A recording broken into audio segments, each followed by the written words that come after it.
The December rain hammered against my apartment window as I stared at the eviction notice clutched in my trembling hands. 3 days.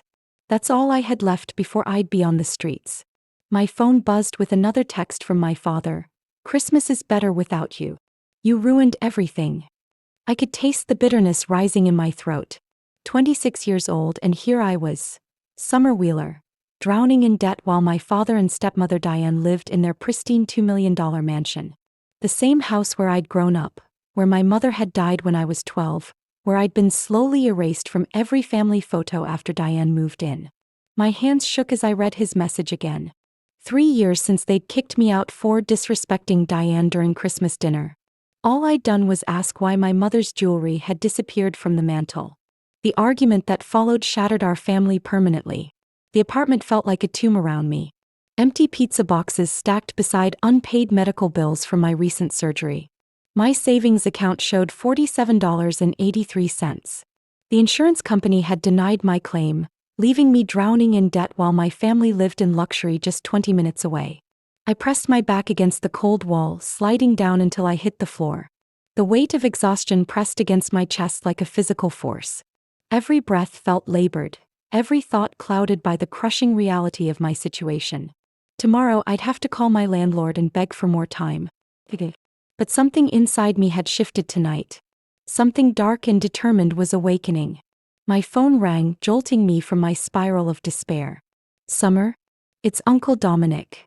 My father's older brother sounded tired, his voice heavy with something I couldn't identify. We hadn't spoken since the funeral 3 years ago. Another casualty of my father's ultimatum about choosing sides. I know this is complicated, baby girl, but I need to tell you something about your mama's will. His words sent ice through my veins. Something your daddy never told you. I gripped the phone tighter. What are you talking about? Meet me tomorrow at the old diner on 5th Street. Noon. And Summer. He paused, his breathing labored. Bring your ID and social security card. You're gonna need them. The line went dead, leaving me staring at my reflection in the black window. My mother's eyes stared back, warm brown pools that my father used to say held secrets. What secrets had she taken to her grave? Sleep eluded me that night. I lay on my air mattress, staring at the water stains spreading across the ceiling like spilled ink. Memories of my mother flooded back. Her gentle hands braiding my hair, her voice singing gospel songs while she cooked, the way she'd whisper "my little fighter" when the world felt too heavy. She'd been sick for months before she died. Cancer that ate away at her body while my father worked longer hours, leaving more space for Diane to slip into our lives. Even at 12, I'd noticed how quickly Diane's belongings appeared, how smoothly she filled the gaps my mother left behind. By morning, questions burned in my chest like swallowed fire. What had Uncle Dominic discovered? Why no? The diner smelled like bacon grease and broken dreams. Uncle Dominic sat in a corner booth, his usually proud shoulders slumped with age and sickness. At 68 he looked fragile. Nothing like the strong man who'd taught me to change a tire and throw a punch. You look like hell, baby girl, he said as I slid across the cracked vinyl seat. Feel worse. I studied his face, noting the yellow tinge around his eyes. Uncle Dominic, are you?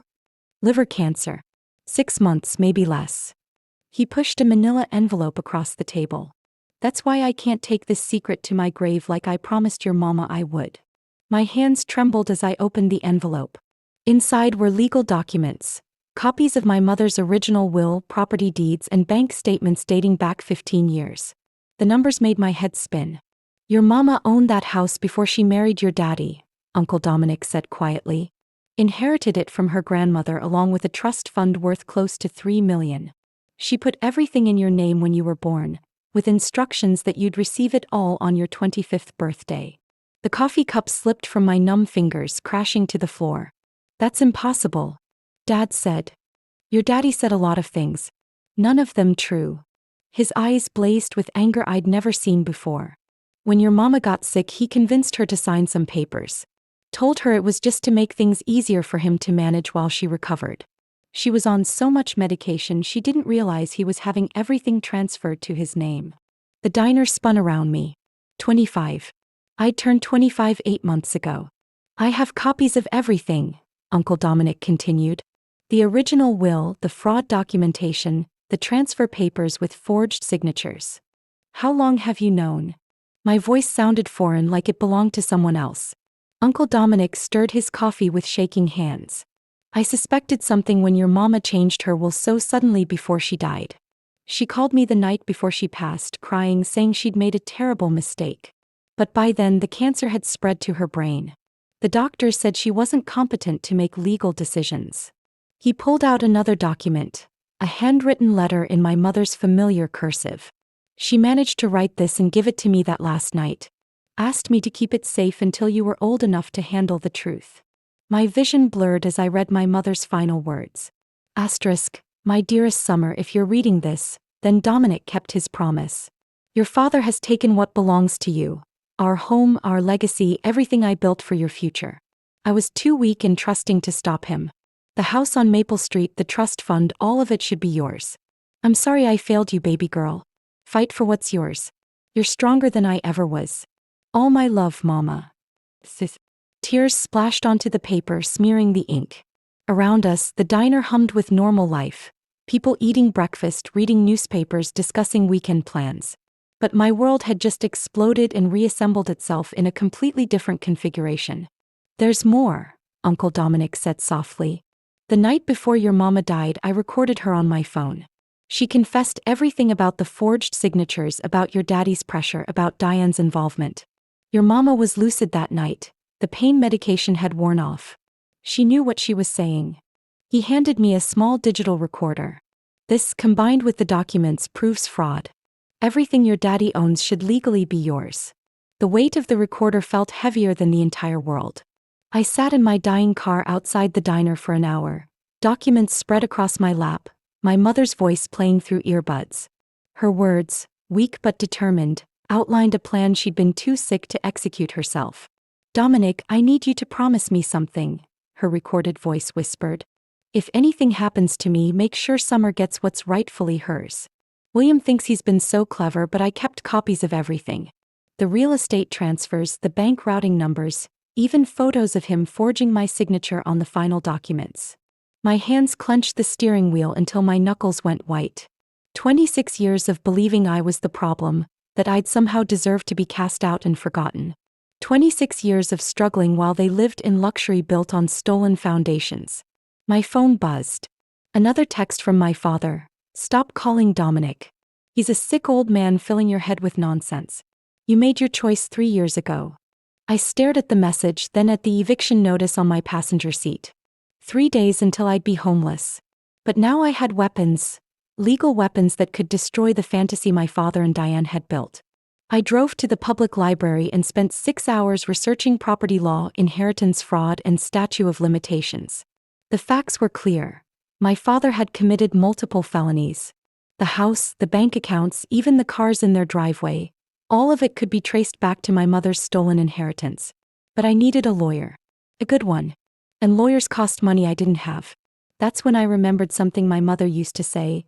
Sometimes the best revenge is simply telling the truth at the right moment. Maybe I didn't need a lawyer yet. Maybe I just needed patience. Christmas morning arrived gray and cold. I sat on my air mattress, surrounded by cardboard boxes and the smell of mold creeping through the walls. My phone showed 17 missed calls from various family members. My father's siblings trying to broker peace for the holiday. I ignored them all. At exactly 10 a.m. my father's text arrived. Christmas is better without you. You ruined everything. Stop filling Dominic's head with lies. You're not welcome in this family anymore. I stared at those words for a long time, feeling something cold and final settle in my chest. Then I took a photo of my eviction notice and typed back a single word. Date. The response was immediate. My phone started ringing within seconds. My father's number flashing on the screen. I let it go to voicemail. Then it rang again. And again. 20 minutes later, my phone buzzed with a text from Diane. What are you talking about? What deed? I didn't respond. Instead, I made myself a cup of instant coffee and waited. The silence that followed felt different from all the silences before, charged with potential energy like the moment before lightning strikes. My phone rang again. This time, the caller ID showed a number I didn't recognize. I let it ring 4 times before answering. Miss Wheeler? This is Jason Wells from Wells, Martinez and Associates. I represent your father and stepmother. I think we need to talk. The fear in his voice told me everything I needed to know. My single word had hit its target. I think we do too, I said calmly. But not today. Today is Christmas and apparently it's better without me. I hung up before he could respond. The calls came in waves over the next 2 days. First the lawyer Jason Wells, his voice increasingly strained with each message. Then Diane crying and pleading. Finally, my father himself. The man who'd raised me, loved me, and then betrayed me in the deepest way possible. Summer, baby girl, call me back. We need to talk about whatever nonsense Dominic has been telling you. You know how sick he is. His mind isn't right anymore. But I could hear the tremor in his voice, the crack in his usually commanding tone. The word deed had opened a door he'd thought was permanently sealed. On December 27th, I finally answered when Wells called. Miss Wheeler, I'm going to be direct with you. Your father is concerned that you might have some misunderstandings about certain property matters. Perhaps we could arrange a meeting to clear the air. What kind of misunderstandings? I kept my voice neutral, professional.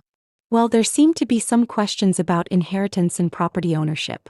Obviously, after your mother's passing, your father inherited everything as her surviving spouse. But if you have documents that suggest otherwise. I don't have documents that suggest otherwise, I interrupted. I could hear his relief through the phone. Oh, well, I have documents that prove otherwise. The silence that followed lasted so long I thought the call had dropped. Miss Wheeler, he finally said, his voice barely above a whisper, what exactly do you want? Justice, I said simply. And my mother's house back. I hung up and turned off my phone. Tomorrow I would call Uncle Dominic. Tomorrow we would begin the process of reclaiming what had been stolen. But tonight I sat in my nearly empty apartment and felt something I hadn't experienced in years. Hope. The law office smelled like leather and fear. I sat across from Jason Wells, Uncle Dominic beside me despite his obvious exhaustion. My father and Diane occupied chairs on the opposite side of the conference table, their faces masks of barely controlled panic. Before we begin, Wells said, his hands trembling slightly as he opened his briefcase, I want to state for the record that my clients have always believed they were acting within their legal rights. Cut the bullshit, Robert. My father's voice cracked like a whip across the room. What does she want? I placed the manila envelope on the table between us. I want what was stolen from me returned. The house. The trust fund. Every penny that should have come to me when I turned 25. Diane's makeup couldn't hide the dark circles under her eyes. William, what is she talking about? You said the house was yours when we got married. Shut up, Diane. My father's words hit her like a physical blow. She shrank back in her chair, finally seeing the man I'd known was hiding beneath his charming exterior. Uncle Dominic pushed the first document across the table. Original property deed. The house belonged to Summer's mama, inherited from her grandmother in 1995. 2 years before she married your son. Wells's face went pale as he scanned the papers. This appears legitimate. But surely there was a valid transfer. Forged transfer, I said quietly. While she was dying and on heavy medication. I have the hospital records showing her mental state during the dates these documents were signed. My father's hands balled into fists on the table. You ungrateful little. Dad. The word stopped him cold. Do you remember what you told me the night you kicked me out? You said I needed to learn that actions have consequences. Well, congratulations. You taught me. I slid my mother's recorded confession across the table. Play it. My mother's voice filled the room like a ghost demanding justice. Every word was clear, every accusation specific and damning. By the time the recording ended, Diane was sobbing openly, and my father's face had turned the color of ash. This is inadmissible, Wells stammered. She was dying on medication. She was lucid, Uncle Dominic interrupted. I have the hospital records from that night. Her pain medication had worn off. She was scheduled for another dose an hour later. 4:47 minutes, she was completely coherent and aware of what she was saying. I watched my father crumble before my eyes. The man who'd once seemed larger than life, who'd commanded every room he entered, was shrinking into something small and desperate. Baby girl, he whispered, reaching across the table toward me. You have to understand. Your mama was dying. I was trying to protect what we'd built together. You were protecting yourself, I said, pulling my hands away from his reach. And planning your future with Diane while Mama was still breathing. Diane's sobs grew louder. I didn't know, William. You told me the house was yours. You said Summer's mother left everything to you. Because I wanted to take care of you. My father exploded, jumping to his feet. Both of you. I thought I could manage everything better than some sick woman who could barely remember her own name half the time. The room went dead silent. Even Diane stopped crying. There it is, I said softly. The truth. You stole from a dying woman because you thought you knew better than she did about her own money. Wells cleared his throat nervously. Perhaps we could discuss a settlement. No settlement. I stood up, gathering the documents. I want everything returned. The house, the accounts, the cars bought with my mother's money. Everything. Or I file criminal charges and civil suits tomorrow morning. My father's legs gave out and he collapsed back into his chair. Summer, please. That house, it's all we have.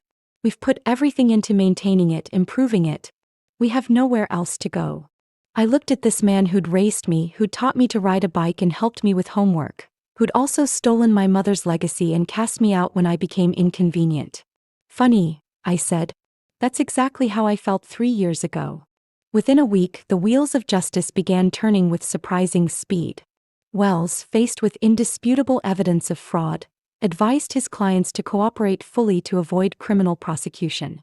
The house on Maple Street, my mother's house, was quietly transferred back into my name. I stood in the empty foyer on New Year's Eve, my footsteps echoing through rooms that held 26 years of memories. Diane had left that morning, her belongings packed into a U-Haul truck, her face streaked with tears and mascara. She'd whispered, "I'm sorry," as she passed me in the doorway, but the words felt hollow, insufficient. My father had moved into a small apartment across town. The trust fund accounts, once restored, provided enough money to cover his basic living expenses, but the lifestyle he and Diane had grown accustomed to was gone forever. Uncle Dominic found me in my mother's old bedroom, standing before the window that overlooked the garden she'd loved so much. "How do you feel, baby girl?" I considered the question. The anger that had sustained me for weeks was fading, replaced by something more complex. "Empty," I said finally. I thought I'd feel vindicated or satisfied, but mostly I just feel tired. "That's normal," he said, settling heavily onto the window seat. "Revenge isn't as sweet as people pretend it is. Justice, though, justice has a different taste altogether." Through the window, I could see the skeletal remains of my mother's rose garden, dormant but not dead, waiting for spring to bring it back to life. "Do you think she would have wanted this?" I asked. "Mama, I mean. Would she have wanted me to destroy Dad's life?" Uncle Dominic was quiet for a long time. "Your mama wanted you to have what was rightfully yours," he said finally. "What your daddy chose to build on stolen ground was always going to crumble eventually. You just gave it a push." Spring arrived early that year, and with it came an unexpected visitor. I was in the garden trying to resurrect my mother's roses, when I heard a car door slam in the driveway.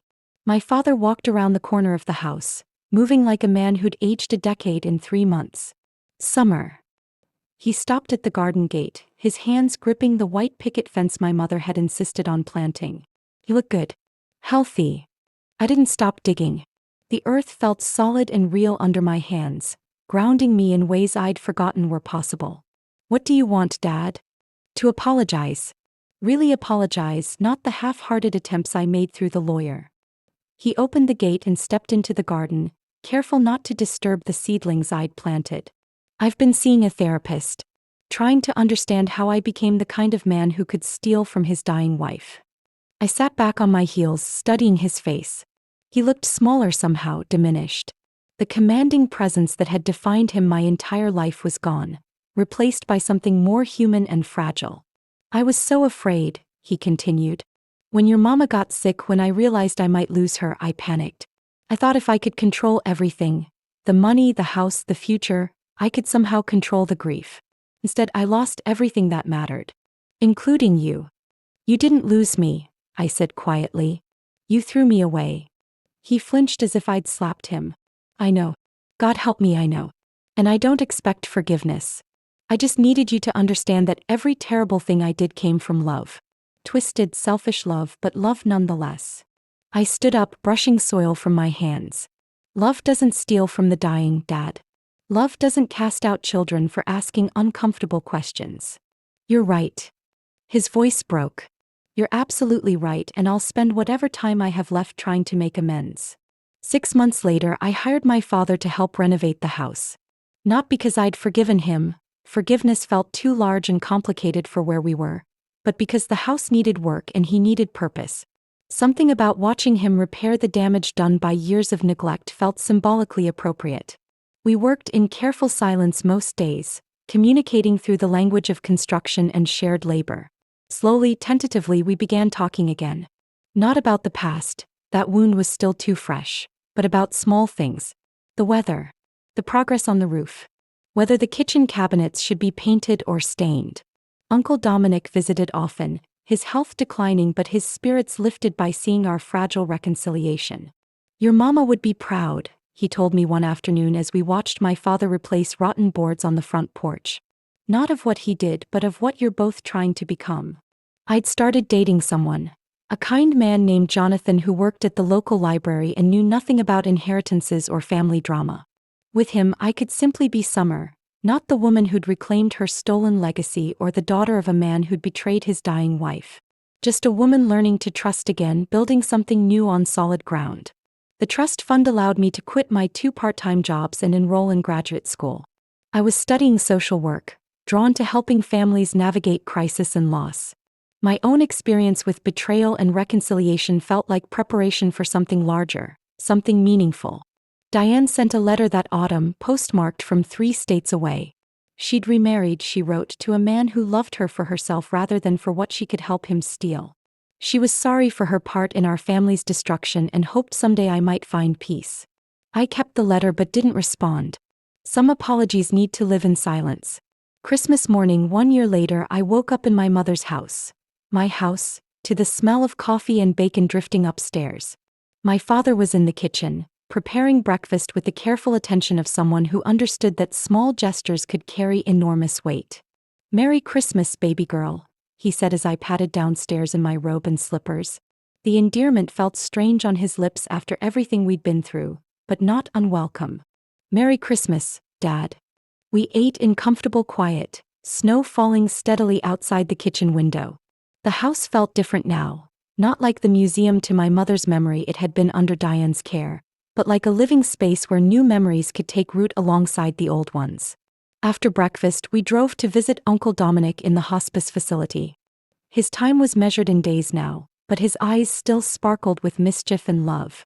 "Best Christmas gift ever," he wheezed as we settled into chairs beside his bed, seeing my family together again.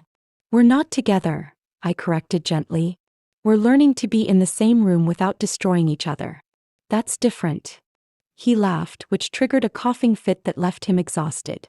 "Same thing, baby girl. Same thing." On the drive home, my father finally asked the question I'd been expecting for months. "Do you think you'll ever be able to forgive me?" I watched the familiar streets pass outside the window. The neighborhoods where I'd grown up, fallen down, learned to ride a bike, had my heart broken for the first time. "I don't know," I said honestly. "But I think I'm learning to forgive myself for loving you despite everything you did. Maybe that's enough for now." He nodded, tears streaming down his weathered cheeks. "Maybe it is." That evening, alone in my mother's house, I found myself in her bedroom, holding the deed that had started everything. One word, deed, had changed the trajectory of our entire family.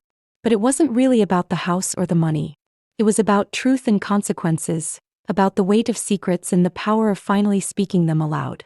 I tucked the deed into my mother's jewelry box, next to the pearl earrings Diane had returned without being asked. Tomorrow I would start planning renovations for the upstairs bedrooms. Jonathan had hinted about moving in together, and the house felt ready for new love, new life. Outside, snow continued to fall, blanketing the world in pristine white. Inside I was warm and safe and home. Finally, truly home. Here's what keeps me up at night. Did I just teach everyone a valuable lesson about consequences, or did I throw away people who genuinely didn't know better? I honestly can't decide. Help me out in the comments below. And if you're addicted to stories where backbone wins the day, subscribe, you're going to love what's next.